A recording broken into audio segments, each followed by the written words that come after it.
ለእናንተ ዱንያ ላይ ምርጥ ሰው ማን ነው? ውጭ ላይ ለሰዎች ሁሉ ፈገግ የሚለው ወይስ ስራ ቦታ ላይ ተወዳጅ የሆነው?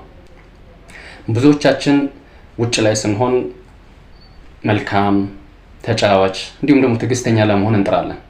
ነገር ግን ትክክለኛ ማንነታችን ትክክለኛ ስብዕናችን የሚታወቀው እቤት ውስጥ ስንሆን ነው።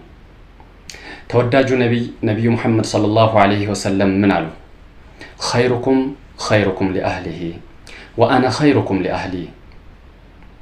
ከእናንተ መካከል በላጩ ለቤተሰቦቹ መልካም የሆነው ነው፣ እኔ ደግሞ ከእናንተ ይልቅ ለቤተሰቦቼ መልካም ነኝ ይሉናል እኚህ ታላቅ ነቢይ ማለት ነው። ስለዚህ ትክክለኛ ማንነታችን ትክክለኛ ፐርሰናሊቲያችን የሚታወቀው ቤት ላይ ከቤተሰቦቻችን ጋር ከሚስቶቻችን ከልጆቻችን በዙሪያችን ካሉ ሰዎች ጋር በመናሳየው ስብዕና በመናሳየው ፐርሰናሊቲ ነውና ዛሬውኑ ቤታችንን ስንገባ ከቤተሰቦቻችን ጋር በጥሩ አኽላቅ በጥሩ ስብዕና ልንኖራቸው ይገባል። ውጭ ላይ ከምናሳየው እጅግ በጣም በበለጠ ሁኔታ ለማለት ያህል ነው።